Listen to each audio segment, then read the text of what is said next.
प्यारे बच्चों, आज हम आपको विलयनों की सांद्रता व्यक्त करने की विधियां इसके बारे में हम बता चुके हैं। विलयनों की सांद्रता व्यक्त करने की बहुत सारी विधियां हैं। भार प्रतिशतता या द्रव्यमान प्रतिशतता, आयतन प्रतिशतता, नॉर्मलता, मोलरता, मोल प्रभाज। तो हम आपको द्रव्यमान प्रतिशतता, आयतन प्रतिशतता और भार प्रतिशतता यानी W/W, W/V, V/V के बारे में बता चुके हैं।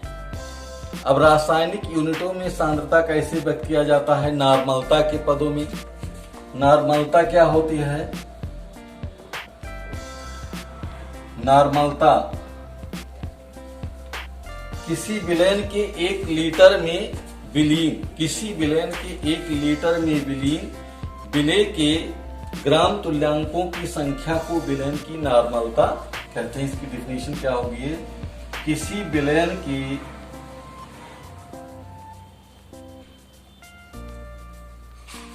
कि 1 लीटर में विलीन विलेय के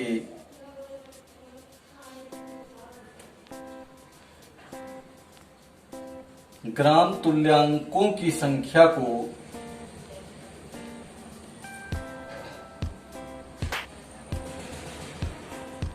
विलयन की नॉर्मलता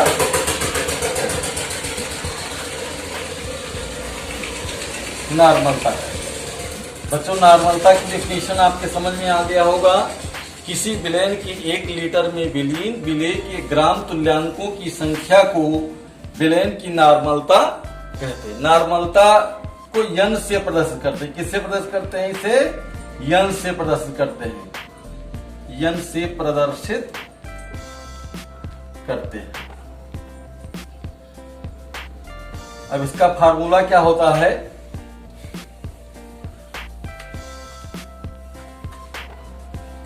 नॉर्मलता बराबर पदार्थ के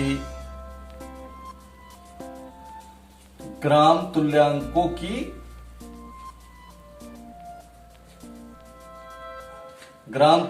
की संख्या, पदार्थ के ग्राम तुल्यांकों की संख्या बटे विलयन का आयतन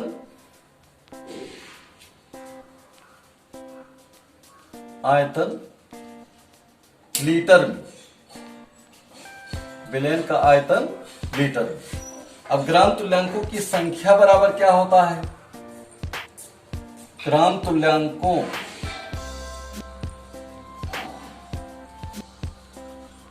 की संख्या बराबर पदार्थ का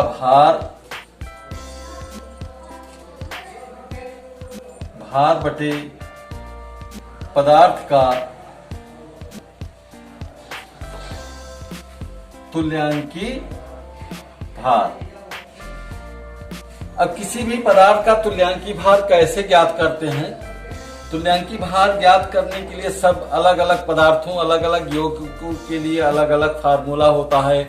जैसे अगर सपोज कर लीजिए कि अम्ल का तुल्यांकी भार ज्ञात करना है, तो अम्ल का तुल्यांकी भार बराबर होता है अम्ल का अणुभार बटे अम्ल की क्षारकता। क्षार का तुल्यांकी भार ज्ञात करना है तो क्षार का अणुभार बटे क्षार की अम्लता। इसी प्रकार से साल्ट, लवण का तुल्यांकी भार ज्ञात करना होता है तो लवण का अणुभार बटे लवण में उपस्थित धन आयनों या ऋण आयनों की संख्या। तो इस प्रकार से नॉर्मलता का पूरा फार्मूला क्या हो गया? पदार्थ का भार बटे पदार्थ का तुल्यांकी भार, यानी ग्राम तुल्यांकों की संख्या के स्थान पर हम क्या रख सकते हैं?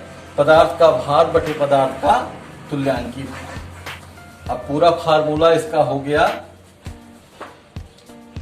नॉर्मलता बराबर पदार्थ का भार। पदार्थ का भार इसको हम W से प्रदर्शित करते हैं। पदार्थ का तुल्यांकी भार, पदार्थ का तुल्यांकी भार, इसे ई से प्रदर्शित करते हैं, बटे विलयन का आयतन, विलयन का आयतन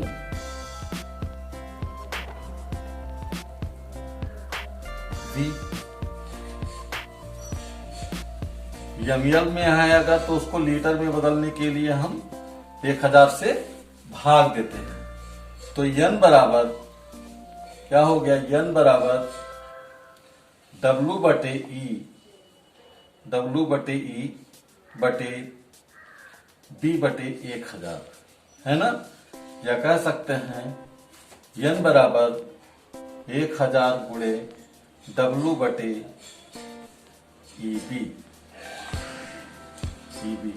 बराबर ये हो गया। तो अगर हमें पदार्थ का भार ज्ञात करना होता है तो पदार्थ का भार ज्ञात करने के लिए हम सूत्र लगाएंगे W बराबर EBN बटे 1000। W बराबर EBN बटे 1000। इस फार्मूले से हम किसी भी पदार्थ का भार ज्ञात कर सकते हैं, है ना। अगर तुल्यांकी भार दिया हो, आयतन दिया हो, नॉर्मलता दी हुई हो, है ना, तो हम उसका पदार्थ का भार आसानी से गणना द्वारा हल कर सकते हैं। तो ये हो गया नॉर्मलता। अब इसके बाद में आता है मोलरता। मोलरता किसे कहते हैं, इसको अंग्रेजी में मोलरिटी कहा जाता है। मोलरिटी किसी विलयन के 1 लीटर में विलेय के मोलों की संख्या को उस विलयन की मोलरता कहते हैं। परिभाषा इसकी है, किसी विलयन के 1 लीटर में विलीन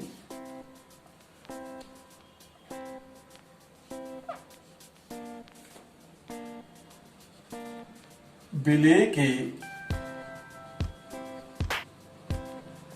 मोलों की संख्या को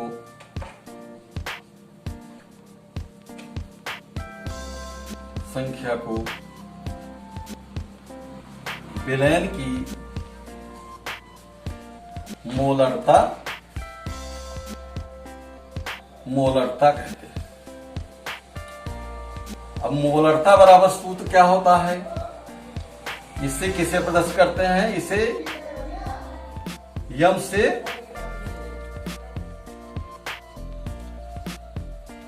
प्रदर्शित करते हैं। तो मोलरता की परिभाषा समझ में आ गया होगा बच्चों। किसी विलयन के 1 लीटर में विलीन विलेय के मोलों की संख्या को उस विलयन की मोलरता कहते हैं, इसे यम से प्रदर्शित करते हैं। अब इसका फार्मूला क्या होगा, मोलरता बराबर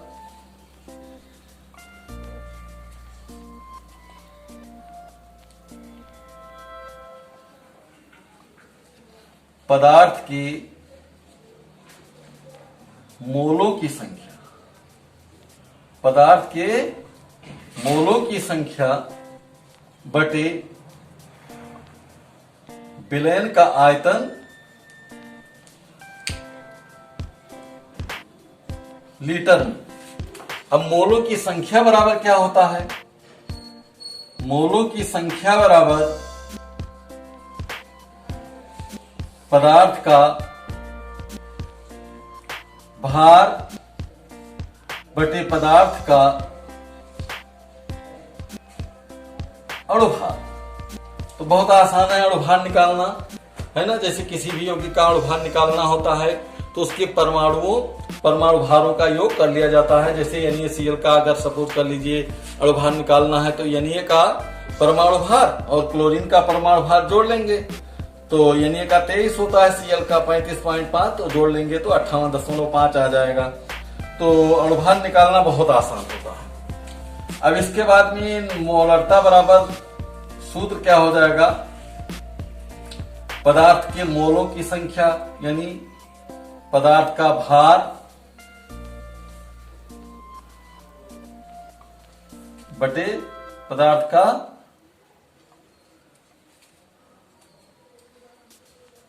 अणुभार बटे विलयन का आयतन लीटर में।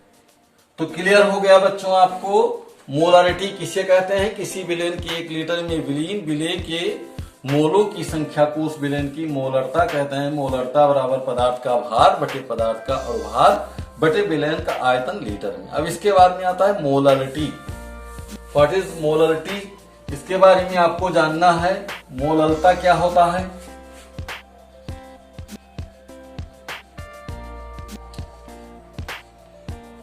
इसको स्मॉल m से प्रदर्शित करते हैं। 1 किलोग्राम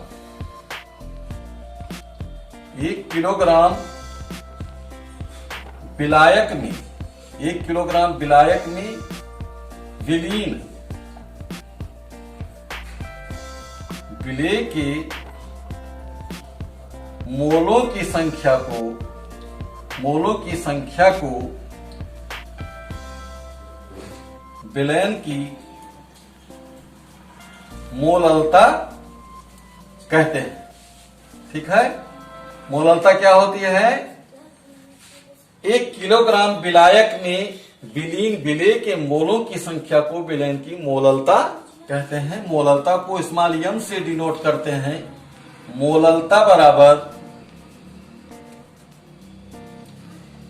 बराबर होता है पदार्थ के मोलों की संख्या यानी पदार्थ का भार किसमें, ग्राम में, बटे पदार्थ का अणुभार बटे विलायक का भार किलोग्राम। कल हमने आपको एक न्यूमेरिकल्स बताया था कि जैसे 20% भारानुसार K2CO3 विलयन में की मोललता ज्ञात कीजिए। तो 20% भारानुसार K2CO3 विलयन का अभिप्राय यह है कि 100 ग्राम विलयन में 20 ग्राम K2CO3 घुला है। तो इसकी मोललता ज्ञात करने के लिए K2CO3 का भार 20 ग्राम है और विलयन का भार 100 ग्राम है। 100 ग्राम विलयन में 20 ग्राम K2CO3 घुला है। तो विलायक का भार कितना हो जाएगा। विलायक का भार हो जाएगा 100 माइनस 20 बराबर 80 ग्राम। तो विलायक का भार मालूम हो गया, विलेय का भार मालूम हो गया। K2CO3 का अणुभार हम निकाल ही लेंगे। K का 39 है ना, तो 39 गुणे 2 धन 12 धन 16 गुणे 3। इस प्रकार से हल करेंगे तो 138 यानी 20 बटे 80 20 बटे 138 बटे 80 बटे 1000 यानी 80 ग्राम है तो उसको किलोग्राम में बदल लेंगे। तो इस प्रकार से 20% भारानुसार K2CO3 विलयन की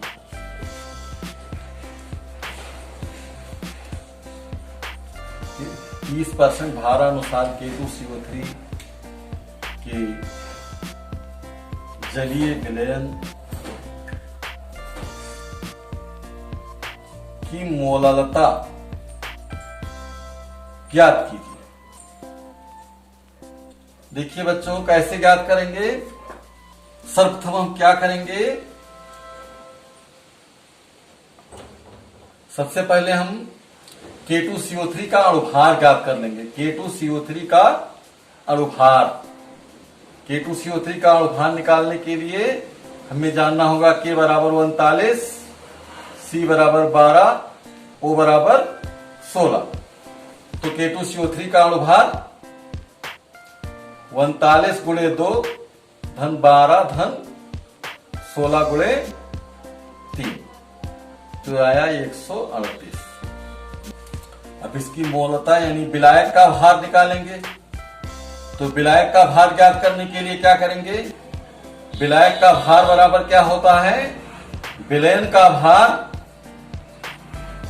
का भार माइनस विलेय का भार। विलयन के भार में से विलेय का भार निकाल लिया जाएगा, विलेय का भार।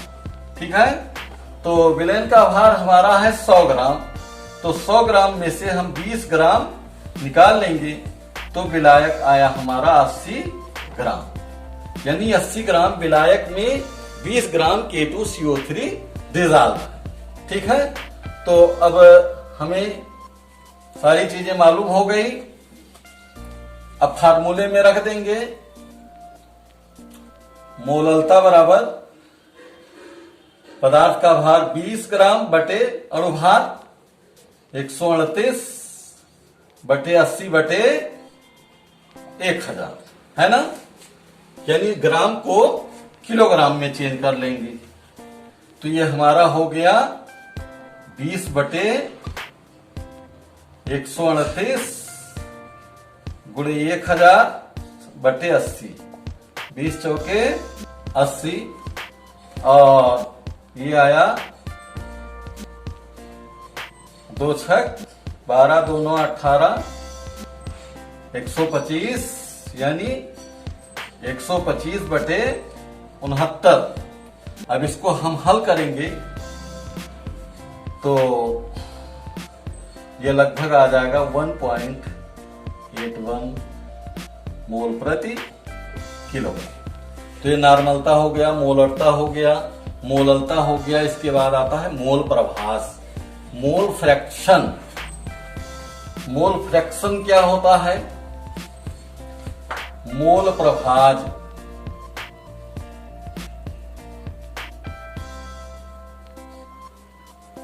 बच्चों आपने जाना होगा द्विअंगी विलयन।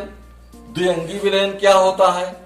द्विअंगी विलयन वह विलयन होता है जिसमें विलेय के 2 घटक होते हैं, और त्रिअंगी विलयन किसे कहते हैं? जिसमें विलयन के 3 घटक होते हैं, है ना। तो मोल प्रभाज जो होता है, इसकी डेफिनेशन हम जान लेते हैं। विलयन के किसी अवयव, विलयन के किसी अवयव, विलयन के किसी अवयव का मोल प्रभाज, विलयन के किसी अवयव का मोल प्रभाज जो होता है, मोल प्रभाज उस अवयव के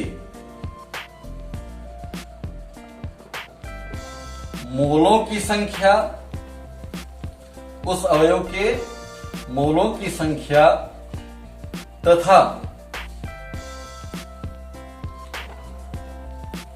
विलयन में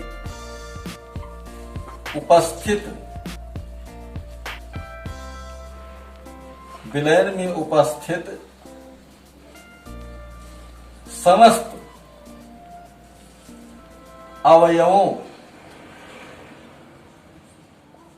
की मोलों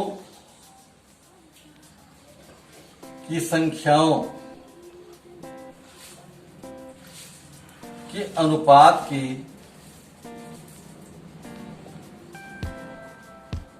बराबर होता है। बच्चों मान लीजिए कि जैसे कोई विलयन है, उस विलयन में बहुत सारी चीजें होती हैं। जैसे मान लीजिए जल है, एथिल अल्कोहल है, एथिल अल्कोहल, 2 चीजें, यानी ये द्विअंगी विलयन है। तो अगर सपोज कर लीजिए कि जल का मोल प्रभाज ज्ञात करना है, मोल प्रभाज को हम X से डिनोट करते हैं, तो X H2O बराबर हो जाएगा NH2O बटे NH2O प्लस NC2H5OH, यानी जल के मोलों की संख्या बटे जल के मोलों की संख्या प्लस एथिल अल्कोहल के मोलों की संख्या। इसी प्रकार से हम जो है एथिल अल्कोहल का भी मोल प्रभाव ज्ञात कर सकते हैं। XC2H5OH इक्वल टू NC2H5OH बटे NC2H5OH प्लस NH2O, है ना। तो यानी एथिल अल्कोहल का मोल प्रभाव बराबर एथिल अल्कोहल के मोलों की संख्या प्लस जल के मोलों की संख्या। इस प्रकार से हम मोल प्रभाव ज्ञात कर सकते हैं। विलयन के किसी अवयव का मोल प्रभाव जो होता है उस अवयव के मोलों की संख्या और विलयन में उपस्थित उसके समस्त अवयवों के मोलों की संख्याओं के अनुपात को उस अवयव का मोल प्रभाव कहते हैं। विलयन के जितने भी घटक होते हैं उन सभी घटकों के मोल प्रभावों का योग एक होता है ना। विलयन के समस्त अवयवों के मोल प्रभावों का योग एक होता है। तो ये मोल प्रभाव से जुड़ी चीजें आपने जान लिया। अब इसी पर एक न्यूमेरिकल्स हम लोग जान लेते हैं। सपोज कर लीजिए कि मान लीजिए 46% एथिल अल्कोहल का जलीय विलयन है। 46% एथिल अल्कोहल का जलीय विलयन V/V यानी आयतनानुसार है।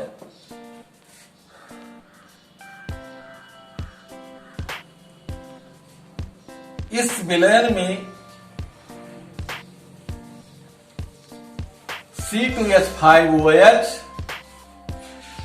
तथा H2O का मोल प्रभाव ज्ञात कीजिए। बच्चों कैसे ज्ञात करेंगे? सबसे पहला काम तो हम एथिल अल्कोहल और जल का अणुभार निकालेंगे। C2H5OH का अणुभार होता है 46 और जल का अणुभार होता है H2O का होता है 18। ठीक, तो सपोज कर लीजिए कि हमें XC2H5OH का मोल प्रभाव निकालना है एथिल अल्कोहल का। तो इसका हो जाएगा 46 बटे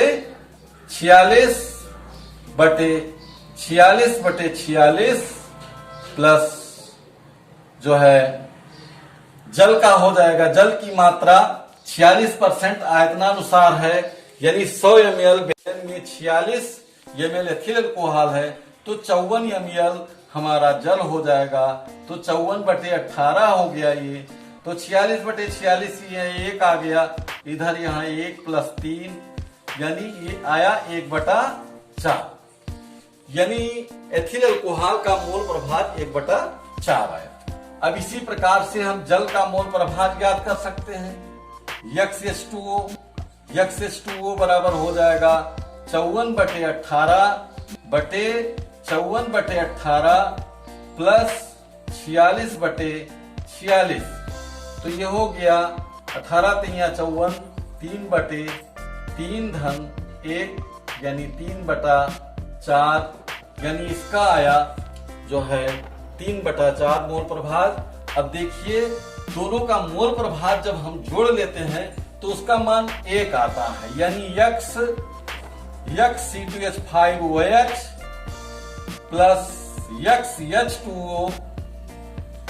तो इसका मान इसके पहले आया था 1/4 प्लस 3/4, जोड़ते हैं तो 4/4, यानी दोनों का मान 1 आ गया। इस प्रकार से बच्चों आज हमने आपको रासायनिक यूनिटों में और भौतिक यूनिटों में सांद्रता व्यक्त करने की विधियों को बताया।